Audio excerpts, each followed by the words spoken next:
Como estamos na sexta-feira, teremos tradicionalmente o nosso resumão semanal e no final as crônicas do Fora de Curva.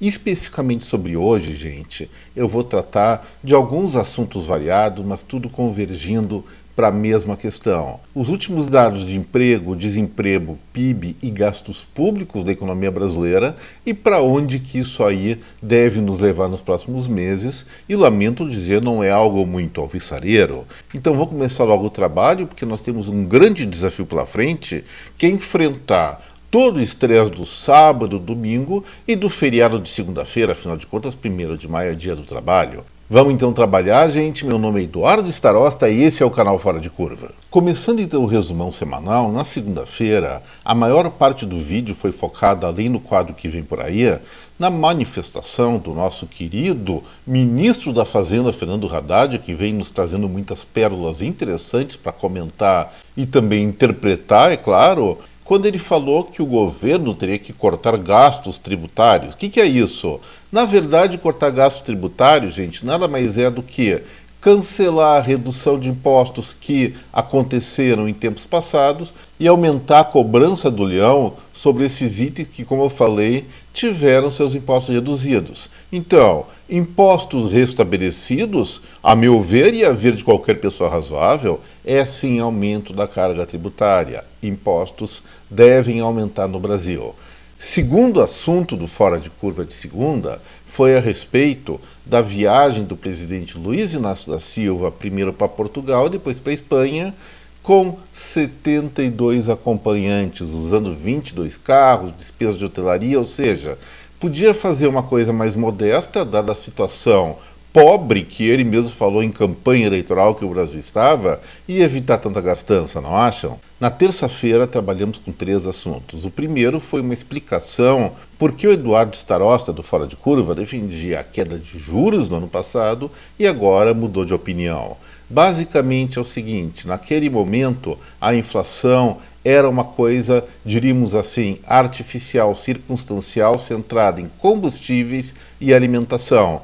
Por mais que subisse juros, essas despesas, especialmente alimentação, não iam cair, o consumo ia continuar. Agora a situação é diferente, nós temos ameaças bastante contundentes, bastante reais.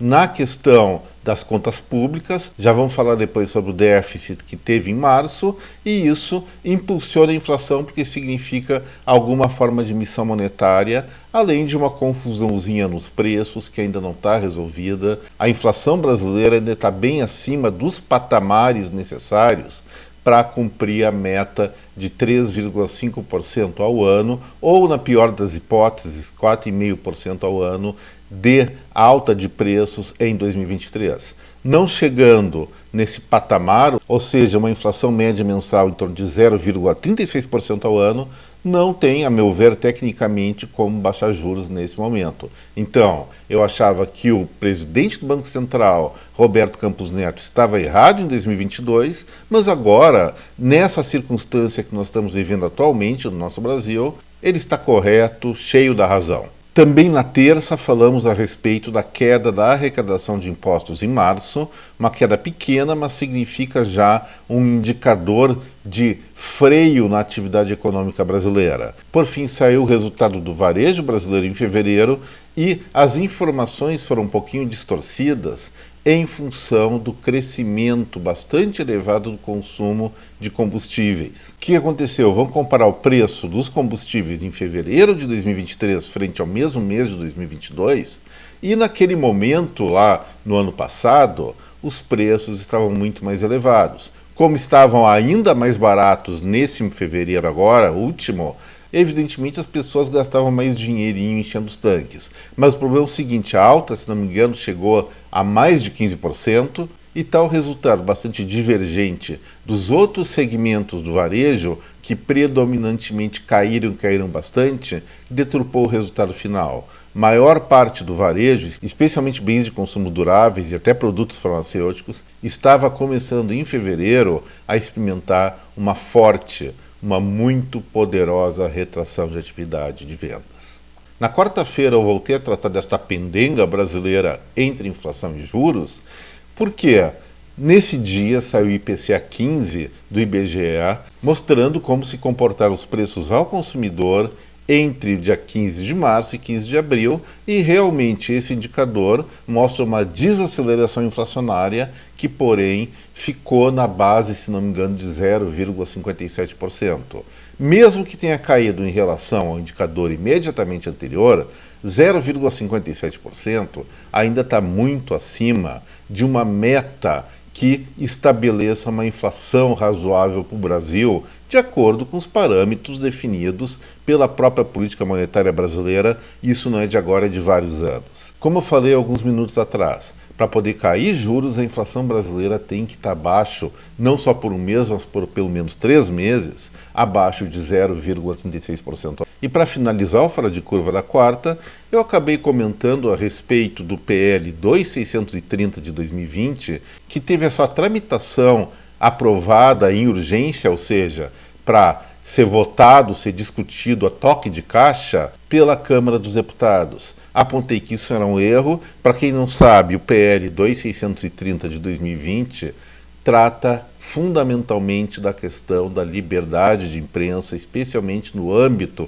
da internet e redes sociais, que é o principal meio de comunicação do Brasil e do mundo, e limitando a liberdade de expressão nesse meio de comunicação mediante censuras prévias, outras coisas assim, nós vamos entrar numa fria. E se for aprovado esse projeto, algumas pessoas, não muito bem intencionadas, a meu ver, vão se sagrar vitoriosas, porque enterrarão a liberdade de expressão aqui no Brasil, e isso é muito grave.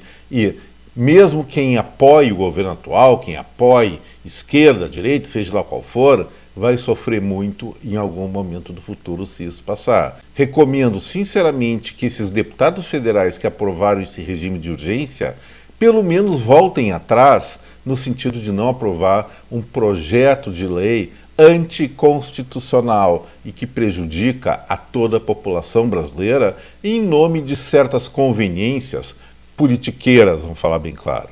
E ontem, no Fora de Curva, a intenção central foi explicar tecnicamente, com algumas gracinhas, é claro, as discussões que nós estamos tendo nesse momento entre governo e Banco Central a respeito de atividade econômica, impostos, juro e inflação. Ou seja, tudo isso se mistura com inflação alta, não tem como reduzir juros, mas, é claro, prejudica o emprego, prejudica a atividade econômica, e a atividade econômica também pode ser prejudicada pela alta de impostos, assim como a inflação pode bombar, mesmo com uma atividade econômica muito fraca, pelos gastos, pelo déficit público exagerado. Então, uma confusãozinha, está muito bem explicado, a meu ver, espero que vocês gostem, no Fora de Curva de quinta-feira. E também naquela quinta, eu tratei de uma análise mais publicitária, não sou dessa área, mas ficou muito gritante, a respeito de uma propaganda que a cervejaria Budweiser fez nos Estados Unidos,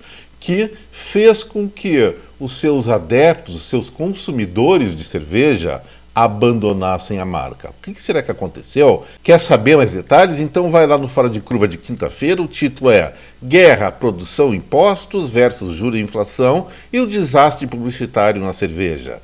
Dá uma olhada lá que vale a pena. O tema publicitário envolve uma situação muito presente nas críticas, nos debates filosóficos, políticos, sociais da atualidade. Então, bora lá, depois desse vídeo agora, é claro, ver o Fora de Curva da quinta-feira, que está muito legal. E hoje, na sexta-feira, vai ter uma mistureba de alguns aspectos para a gente ler como que está a economia brasileira nesse momento. Vamos deixar claro uma coisa, gente. O Brasil não é um país que a gente aperta um botão de pare ou funciona e tudo acontece instantaneamente. Nós podemos pensar o nosso país como um grande, um enorme transatlântico que tem que fazer uma manobra de aceleração ou de frenagem conforme a situação em que se encontra. Para parar um transatlântico não é simplesmente botar um pé no freio, como se faz com um carro, e o veículo para automaticamente, quase. O que acontece é que uma parada ou uma aceleração, ela não vai ser uma pronta resposta. É uma série de fatores envolvendo resistência da água, força dos motores ou retromotores, tempo, maré, enfim, uma série de fatores que fazem com que esse naviozão chamado Brasil pare ou acelere mais ou menos lentamente. No caso, o que eu venho falado é que o Brasil está desacelerando, desacelerando, talvez no sentido de daqui a pouco dar uma marcha ré, o que não é desejável para ninguém, porque isso chama-se recessão. Evidentemente, os indicadores que vão confirmar ou não isso não são lá muito uniformes. E é isso que os dados nos mostram no dia de hoje, os dados que foram liberados pelos institutos no dia de hoje. Em primeiro lugar, gente, o CAGED, que mede a empregabilidade formal brasileira, registrou em março uma alta de 195.171 postos de trabalho. Vou admitir, é mais do que eu imaginava, o que é uma ótima notícia. Mas é uma ótima notícia pela expectativa pessimista que eu estava tendo. Fui pessimista demais, dou a mão à palmatória. Mas a questão é a seguinte, vamos comparar o primeiro trimestre desse ano com o primeiro trimestre do ano passado. Nos 3 primeiros meses de 2022, foram gerados 619.874 empregos. Agora, nos 3 primeiros meses, no primeiro trimestre de 2023, essa alta foi de 520.253, um número relevante, mas ainda 16% inferior ao que aconteceu no mesmo período do ano passado. E aí eu vou falar, realmente, essa alta de emprego realmente aconteceu, parabéns aos responsáveis, que são as empresas brasileiras, mas aí vem a pergunta que não quer calar, essa alta é suficiente para contemplar as pessoas que estão querendo vaga no mercado de trabalho? A resposta é não, gente. Hoje mesmo o IBGE divulgou a taxa de desocupação de janeiro, fevereiro e março, desocupação que nós chamamos de desemprego, então, do primeiro trimestre de 2023, bateu em 8,8%. No trimestre, ou nos 3 meses imediatamente anteriores, ou seja, dezembro, janeiro e fevereiro, foi 8,6%. O que quer dizer isso? Naturalmente, 0,2 ponto percentual de aumento da taxa de desemprego no Brasil. Para ter uma ideia mais clara, vamos medir trimestres inteiros. O quarto trimestre de 2022, quer dizer outubro, novembro e dezembro do ano passado, a taxa de desemprego estava em 7,9%. Já no primeiro trimestre agora desse ano, bateu em 8,8%. Isso significa, sem tirar nem pôr, mais gente procurando emprego e não conseguindo. O mercado de trabalho está se fechando. E isso chama muito atenção porque realmente, como diz aquela música, nos meses de dezembro, janeiro e fevereiro, o povo dessa terra não quer mais trabalhar. Chega março, todo mundo já quer trabalhar, aumenta o desemprego ainda mais, tem alguma coisa errada no Sopão Brasil ou no Transatlântico Brasil. Ele está realmente por esse indicador desacelerando. Já que não existe verdades absolutas, eu faço questão de contrapor um pouquinho o que eu acabei de falar, porque um outro dado que saiu aí pelo Banco Central é o IBC-BR, prévia do PIB brasileiro de fevereiro agora de 2023. Registrou uma alta de 2,76% em relação a fevereiro do ano passado e, em termos de 12 meses, 3,08%. Essa alta é um pouco inferior ao que foi registrado em janeiro. Uma pequena desaceleração, mas os patamares de produção em fevereiro ainda estão sensivelmente superiores ao que se encontrava no ano passado. Ou seja, não há uma freada brusca na economia, e sim um processo de desaceleração. Do que depende para reverter essa desaceleração? Aumentar a atividade econômica. Como se faz isso? Baixar juros? Isso aí até tem um efeito bastante claro, bastante óbvio, mas não imediato, demoram 6 meses depois que começa a cair a taxa Selic. Só que não dá para baixar juros em função da inflação ainda elevada. Qual é a opção, então? Criar as condições para que a inflação realmente caia, e isso envolve equilíbrio das contas públicas. E aí nós temos uma outra notícia que é negativa nesse sentido. Segundo a Secretaria do Tesouro Nacional, em março, ou seja, mês passado, o setor público brasileiro registrou um déficit de 14,18 bilhões de reais. Em março do ano passado, como parâmetro comparativo, houve um superávit de 4,3 bilhões. Então, nós temos uma situação na qual o Estado, sim, a federação, está gastando mais do que arrecada. Isso é déficit público. E como já falei várias vezes, Um país que gasta, um governo de um país, aliás, que gasta mais do que arrecada, está tirando dinheiro de algum lugar ou está financiando essa dívida. E isso é sim inflacionário. E de acordo com esse indicador, a gente sabe que a proposta do atual governo é aumentar gastos, mas isso aí vai pressionar a inflação. E pressionando a inflação, enquanto o presidente do Banco Central for o Roberto Campos Neto, ele não vai reduzir juros, eu acho que ele está corretíssimo. Se não houver uma disciplina fiscal no sentido de cortar gastos, porque aumentar a arrecadação, primeiro vai sair dinheiro do nosso bolso, vai sair menos dinheiro que o governo quer, porque a atividade econômica ela está caindo em vários segmentos, só está se salvando ainda no setor de serviços, indústria em queda e vários segmentos do comércio também dispensando, a coisa vai se tornar muito grave, especialmente a partir do final do primeiro semestre agora de 2023 e muito pior no segundo semestre.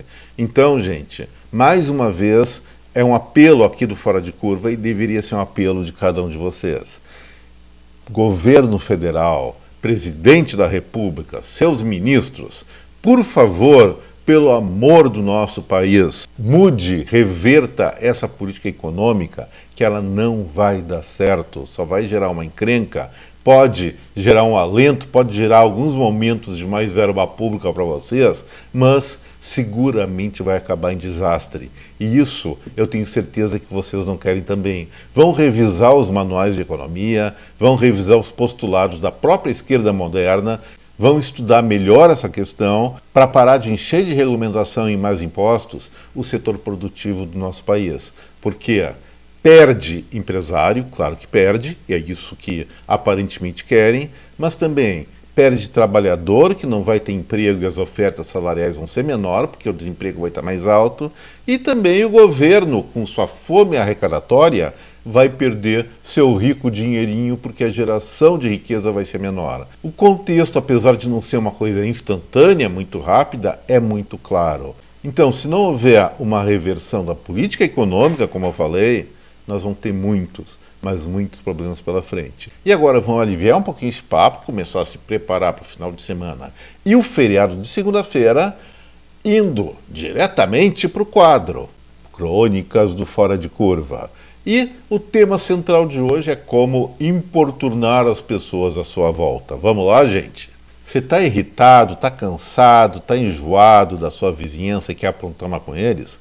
Faça então o que um sujeito cujo nome não foi identificado fez lá nos Estados Unidos. E foi a segunda vez, o cara já era experiente.